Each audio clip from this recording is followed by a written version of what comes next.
doing an evening version tonight. Usually I do these in the morning, mid-morning, something like that. I thought I'd try one in the evening, see how it works. So, what are we doing today? Let's do a work video about trucking jobs and types of cargo, kind of like the reefer and the produce. Let's do one about flatbeds. Very first trailer I ever drove, or first trailer I pulled, was a flatbed trailer. That was my first over-the-road job. Over-the-road is where you stay out overnight in the truck, you know. If it's a local job, local, over-the-road is when you stay out overnight, multiple nights, like I do a long time, or several weeks. So,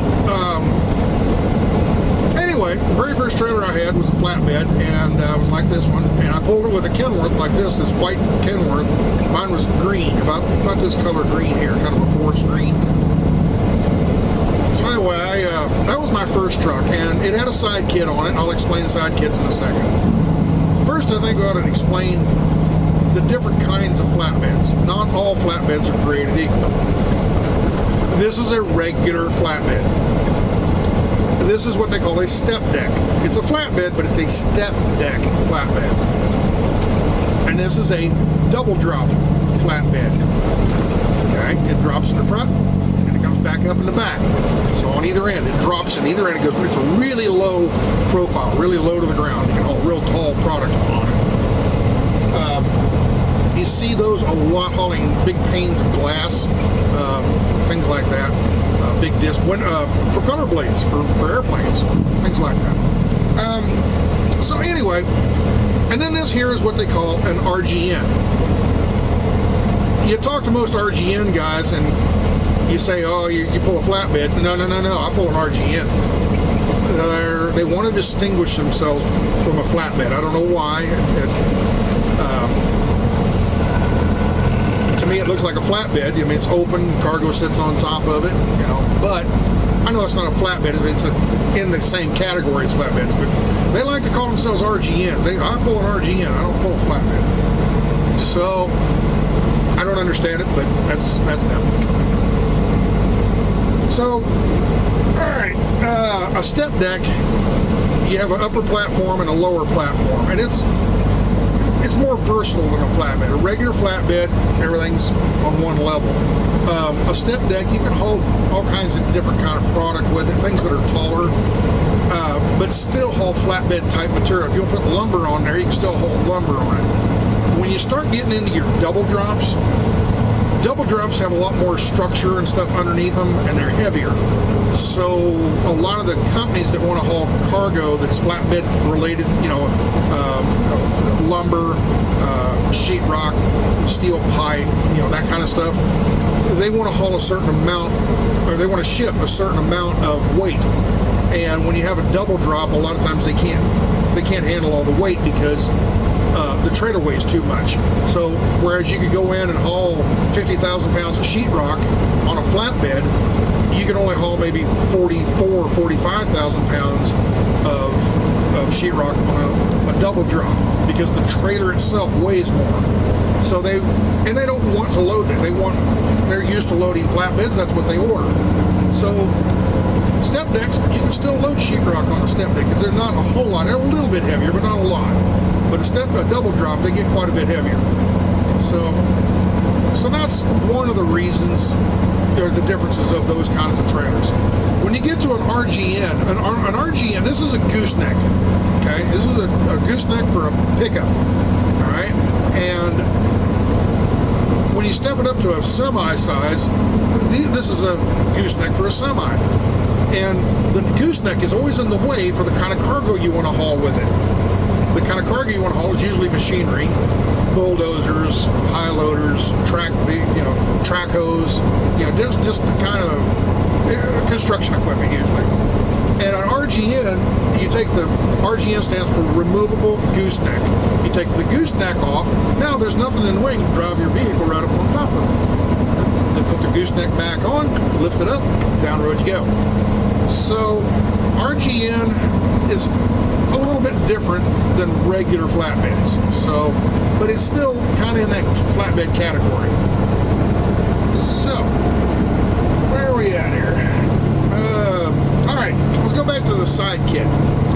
side kit on my flatbed, and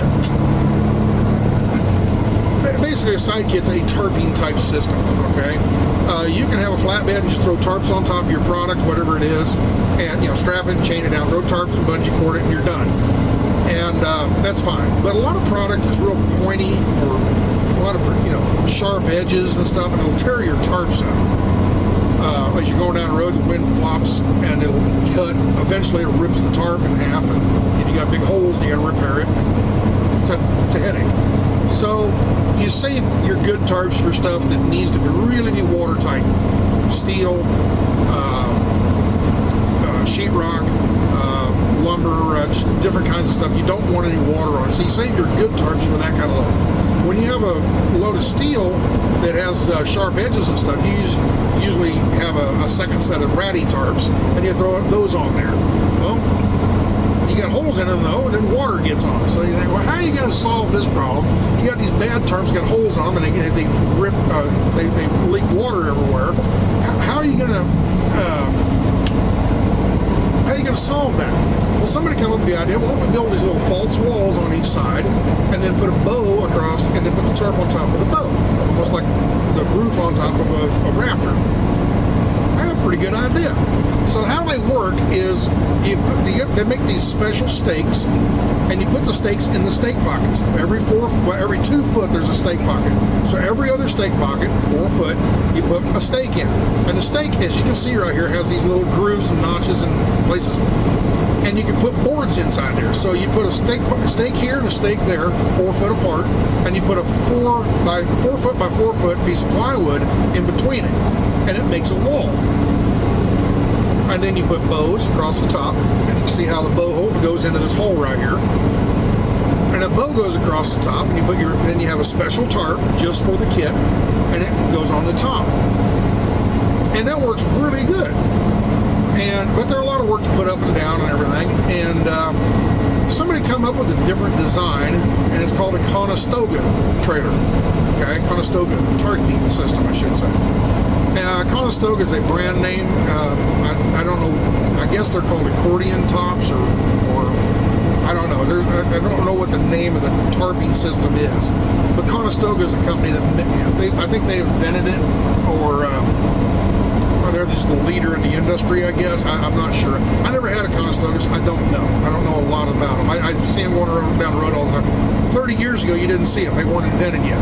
But now they're kind of the standard, and the side kits aren't very popular anymore. So, all right, what you can do with the difference between a side kit and a Conestoga trailer. A side kit you can haul all the things you can haul in a Conestoga, as long as it's short enough. Conestogas is usually really tall, so you put taller product in there. On a side kit, usually it's 4 foot, and then the bow, or at the top of the bow, is maybe 5 foot tall, 5 or 6 foot. That's about it. But it's usually big enough to haul all your product, like steel and tubing and that kind of stuff. We'd haul coiled steel, small coils with a whole bunch of them on there. And all right, cars, get around me, hurry up. This is a short one, hurry up.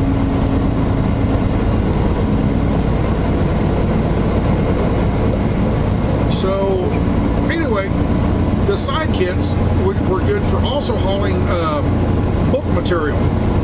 We'd haul wheat and corn, and I hauled peat moss with it once. Basically, it's a flatbed, and you put the side kit up. Now you got a box, like a bed of a pickup. It's a really big bed of a pickup. And you can put the product in, and it won't fall off the sides. So you can put things like wheat or milo or sand or dirt, or all kinds of different things. You had to make sure that the other end could unload it though, because once you put it in there, you can't get it out. You can't, what are you going to do? Scoop it out with a scoop shovel? So what they do is,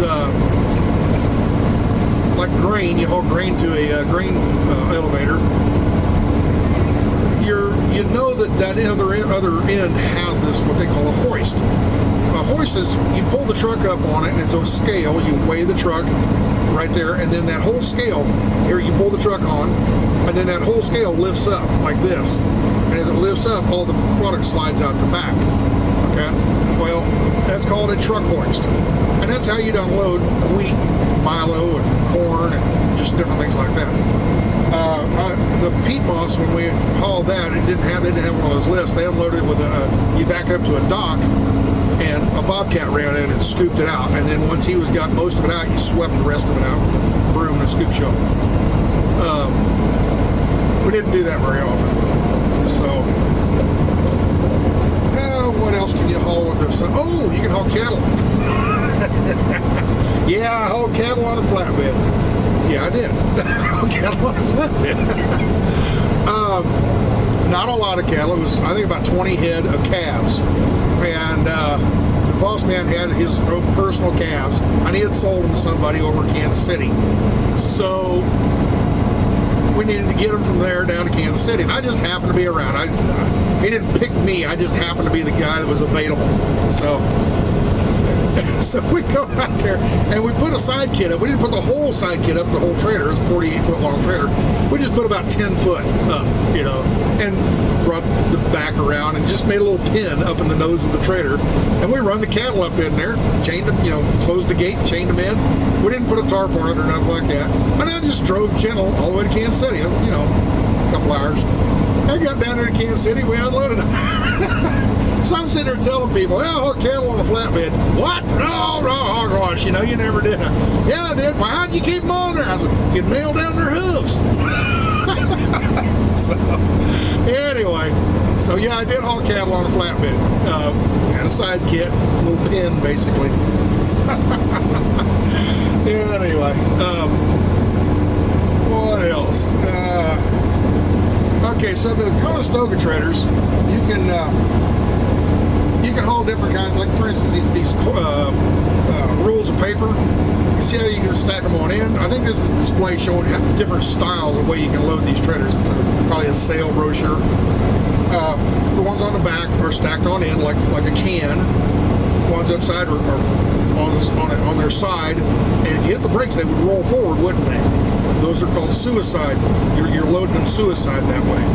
And if you turn them 90 degrees, that's called shotgun. Okay? So here's a shotgun coil. This is a steel coil. Here's some more steel shotgun coils.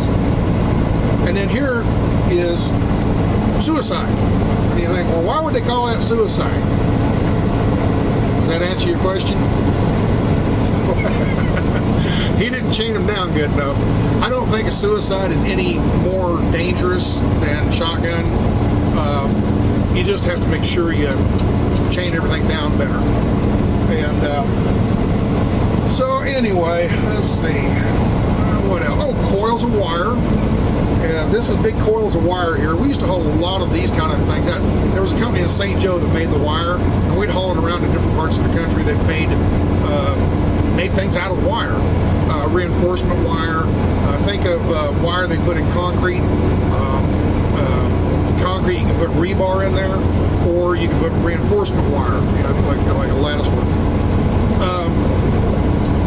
The reinforcement wire is more popular in. We hauled a lot of that stuff to places that made concrete culverts, concrete pipes, culverts. So they'd use reinforcement wire in that. They'd make the wire, weld it all together, and then roll it into a roll and put it inside, and then spray the shotcrete in there and make the concrete pipe. So, and that's pretty neat. If you look at it on YouTube, how they make concrete pipe, you think they'd set it in a molder and stuff. They don't. It spins and they shoot shotcrete in there. And I never knew that until I started hauling that wire. So that was pretty neat. What else? That wire, they ship to places that make like hog panels. Everybody knows what a hog panel is for livestock. Let's see. And we hauled a lot of sheetrock. This is a load of sheetrock right here. One of the unique things I hauled in the years that I hauled flatbed, grand total, I have probably about 4 years of flatbed experience. A year and a half here, a year there, whatever. So about 4.5 years of flatbed. So one of the more unique things I hauled was this right here. It's a big block of granite. I picked up this huge block rock at granite. There was a couple of us were up there in Minnesota. And we went to this quarry, and he got 2 smaller pieces, and I got one great big one. This was a 50,000 pound block of rock. And we put it right in the middle of the trailer. You chain it down, a whole bunch of chains. And we took it to, well, I was going to Mexico. We took it to Laredo. We dropped the trailer, and a Mexican company came over and picked the trailer up, took it over to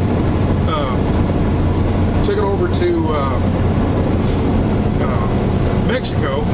And when it came back, it didn't have any tires on it. They'd stolen the good tires off, and they took all 8 good tires off and put 4 ratty old blowed-out tires on. That was my first experience with the border. So it's the border. So what can you say?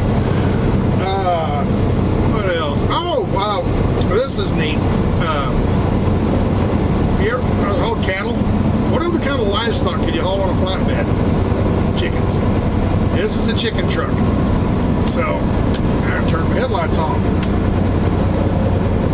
So, this is a chicken truck. It's a flatbed with a bunch of steel cages on it, and they strap it down. And you haul chickens and turkeys this way. Just so you know, here's a chicken truck also. And so is this one. And so is this one. And here's one that just... He went a little too far. Chicken trucks, remember the CB lingo? These are chicken trucks because the